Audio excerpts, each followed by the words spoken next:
Hi there, my name is Joe.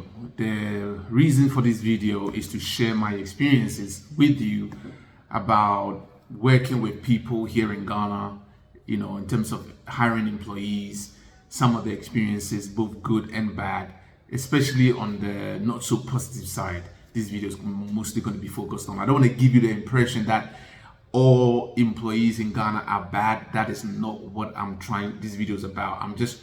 It's kind of like a watch out type of video, like watch out for these type of employees that could really delay your time. So I'm just basically sharing my experience with you when it comes to working with people here in Ghana. Like I said, mostly on the negative side. And if you don't know my story, like I said, my name is Joe. I'm a Ghanaian born, but my mother took me to the UK at the age of 10, so been living there for best part of 30 years, over 30 years, but I'm in my early 40s, so I always knew I would settle back in Ghana eventually. I wanted to build businesses here. When I went to the UK at the age of 10, the first time I came back to Ghana for a visit, I was 17, and I knew right then and there I would eventually be back and build a business. And the first trip actually made me serious in life in terms of making sure I get a good education, get a good job, so that I can afford to be back at an earlier age rather than waiting to be in my 60s or 50s before I actually make the move down. So let's get back to the focus of the video, which is some of my experiences in working with employees here in Ghana, mostly on the negative side. I want to give you like the impression that everybody's bad, but the good majority is you need to watch out. So right now, what I'm doing here in Ghana, I'm running a plastic recycling factory. Prior to running a plastic recycling factory, I had another business which actually allowed me the luxury to be living here in Ghana and having a house. This house that I'm at, bought and paid for. And I used to do recruitment. I mean, my background is kind of varies, but my career started within online advertising, worked for Google, LinkedIn, Essence. But I started a business back in 2014 as a recruitment consultant. And then I grew that agency to a point where I had 22 employees here in Ghana. Even though the business is based in the UK, we had clients in the UK and in the US. So I had the idea, wait a minute, I can employ people to be virtual assistants in Ghana, and then they can do help me with the building the business in terms of like handling candidates, communication, whatnot. So I've got some good experience working with people here in Ghana, and let's just jump right in. For example, these are some of the experiences that when I look back, I think to myself, I should have let this person go a long time.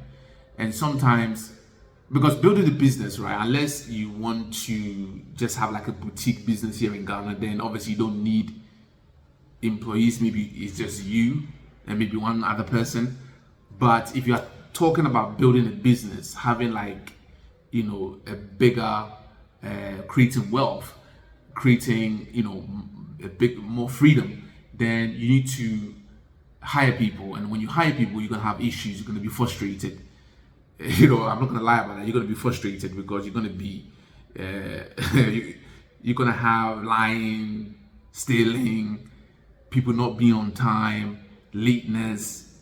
If people want to take a day off, sometimes they won't even call you, just take a day off. Or sometimes they want to quit, they won't even tell you, just quit. So you have so many different things coming at you working with people here in Ghana. But here are some of the kind of the red flags that if you see this in any person that you employ, just I would say that let them go. For example, if you ever catch someone stealing, even if it's something small, I would say let them go, because I've never seen that worked well.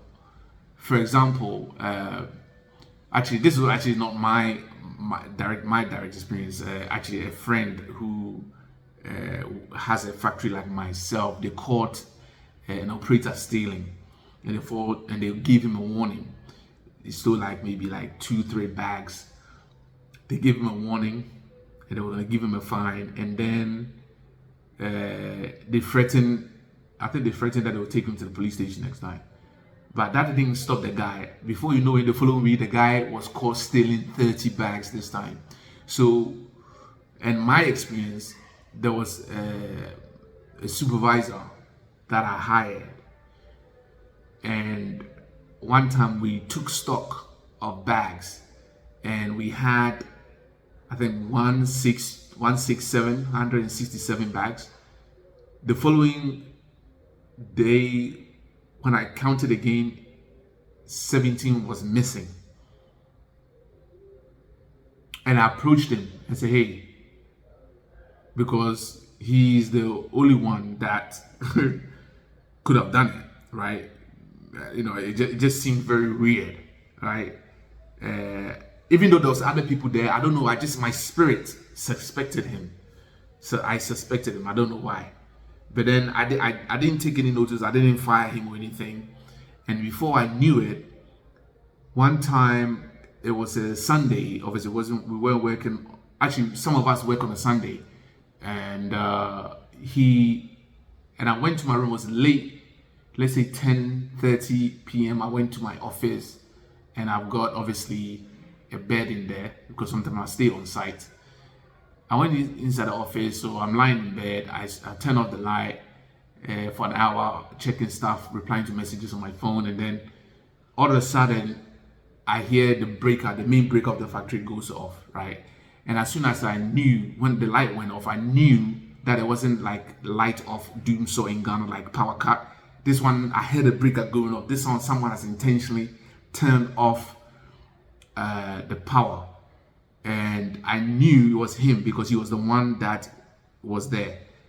And I shouted at him, I shouted his name out, and he didn't say anything, right? And then I quickly put on my clothes, my shirt, and then I started shouting again. That's when he answered, oh, boss.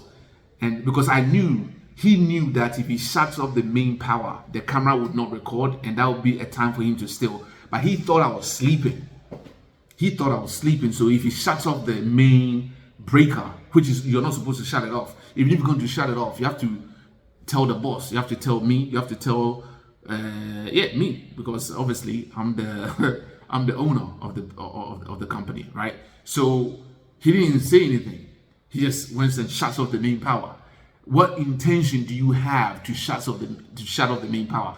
So I complained to the guy who recommended him to me, saying that he's good at his job. Yes, he's decent at his job.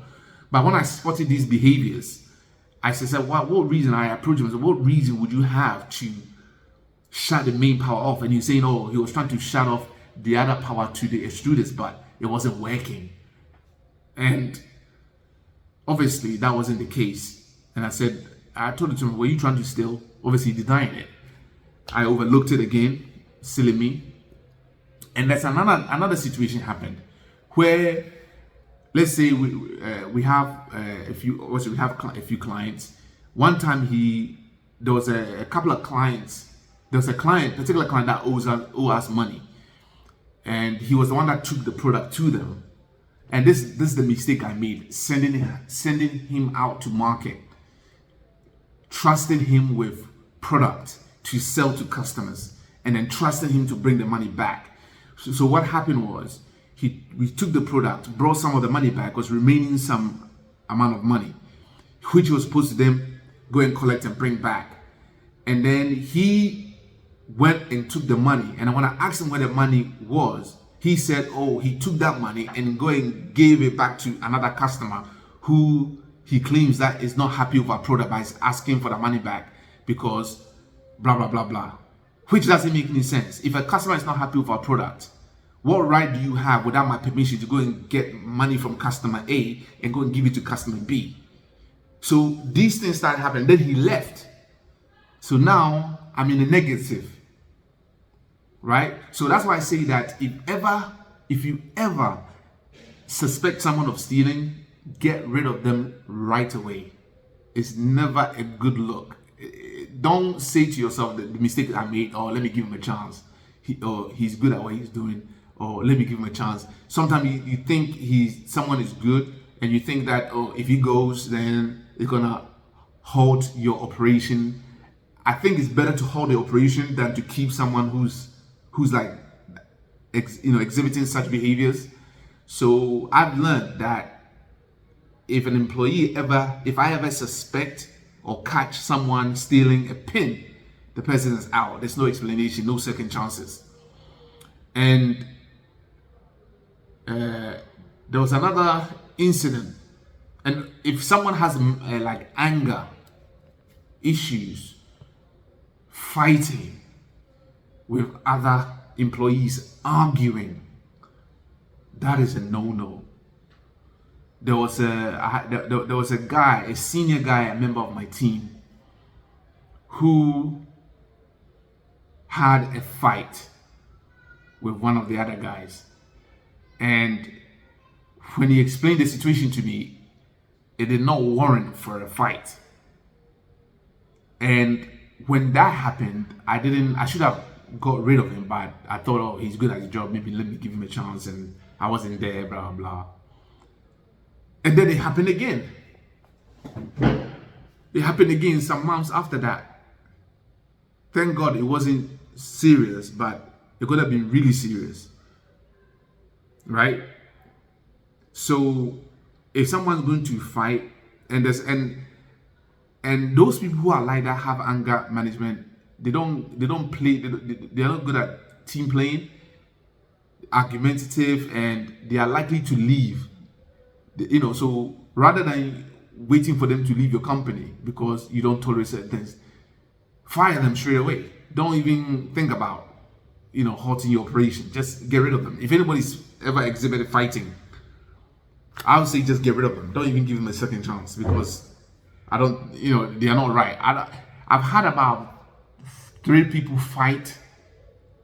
4 people fight that are experiencing fighting at the premises, and there's no like one that is with me that said, oh, that was just like all the people that has been involved in fighting, they are no longer at my company.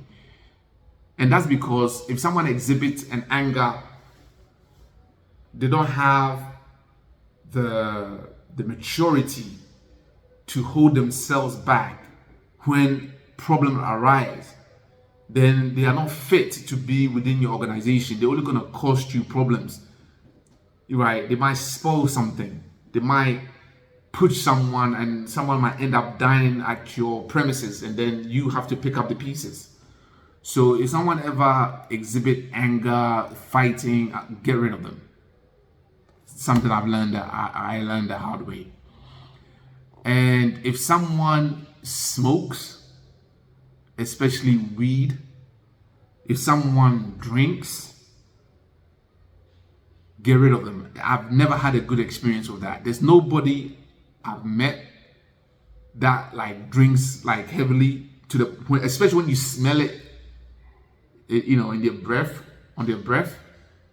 Those people do not tolerate, especially those people who are clever. When they start, they come to the workplace clean, you won't smell nothing. But when they start a week later, then you start smelling alcohol, you start smelling weed on them. I've never had a good experience with them before. So if someone, you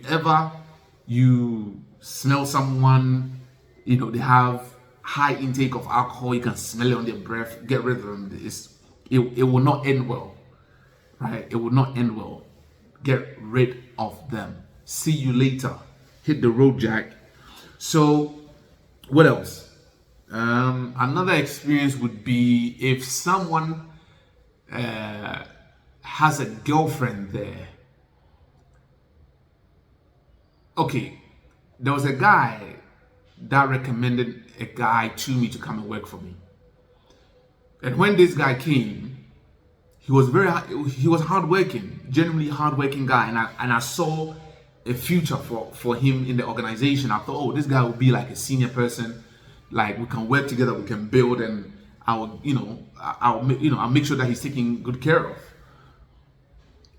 So we started, and then a week or two, he asked if his girlfriend is looking for a job. Can his girlfriend also start, right? But he didn't even ask me. He just kind of told me, like I said, oh, my girlfriend will be starting. And that's the red flag.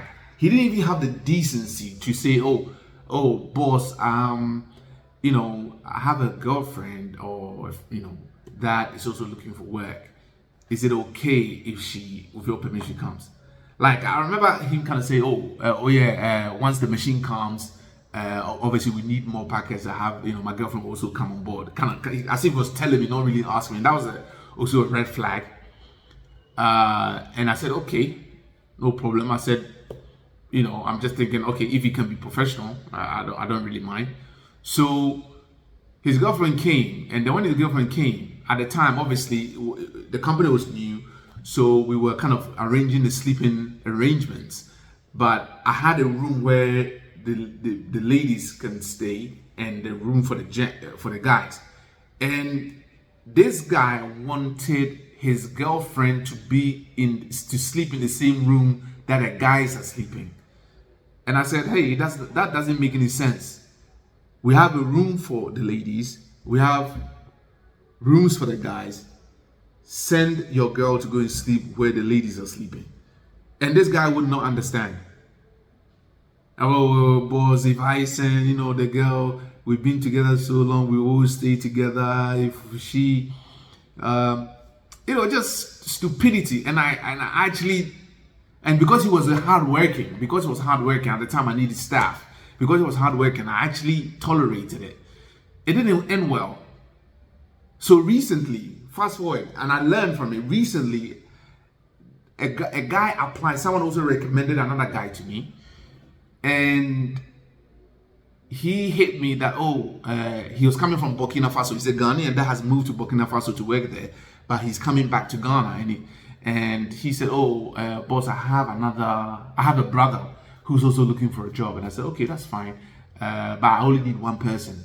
But he goes, but me and my brother, we go everywhere. We usually work together. And also, I have a sister who is also need a job. And I said, listen, we are a small company. We can't afford to take on 3 people as of yet. But you bring your brother along with you. I'm sure maybe we can find something for him. But as to the girl, I don't think it would, be. It wouldn't be right now. Maybe 2 months from now. And the guy, so I told the guy he should come, and then we can sit down and really talk. And the guy wouldn't come. He wouldn't come for some reason. He just wanted me to agree to all 3 of them on the phone before he even comes for to have a sit down and have an interview. And I spotted and that kind of triggered. And then, and this is how I knew. He said his sister. This is when I knew he was lying, because in one of his voice messages to me on WhatsApp, he mentioned that his sister doesn't speak Twi, which is the local language here in Ghana. Doesn't speak Twi or good English. She speaks French. And that's when I knew, this guy is not his sister, it's probably his girlfriend. So I said, hey, be honest with me, this lady your sister or your girlfriend? And he obviously that he opened up that, it's his girlfriend. I said, nah, it's not gonna work out, thank you. It's not gonna work out. So I just stopped it right there. So if someone is also very demanding in the beginning, like very demanding, setting the rules, when you're hiring them, they want to set the rules for you, it's never gone well. Those people, if you hire them, it's never gone well. You want someone that is understanding, that uses common sense. So here are some of the reasons. I'm just looking at some of my notes here, just in case I've forgotten anything, any other experiences. Let me pause. I'll come back. And also, if an employee of yours is like you catch him standing around not doing anything, and you spelled out what his role is and he has accepted it, and all of a sudden maybe you observed him twice, especially 3 times that he's standing around, you warn him, let him go, let the person go. The person's lazy. He cannot turn around, because I realize that you don't train good people, you find good people. This is something I learned from a mentor. You do not train good people, or you cannot make people good. You have to find them good and then give them training on the job. So you can never turn an employee into a good person. The person must already have good morals.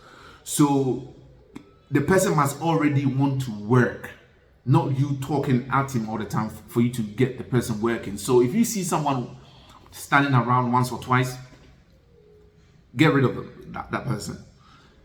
And when it comes to stealing, if you were to send an employee to go and buy something, it would be good for you to know the price of the item before you send it, so that you know if the person is cheating you. So if you see if you ever have an employee go and buy something and they raise the price, obviously you have done your research. So let's say you are buying this spoon right here, and you know the price of this spoon is £1 or $1 or 1 CD, and then he calls you and say, "Oh, boss, I've checked it. The price of this is $1, $2, and you know it's $1, and you know it's $1."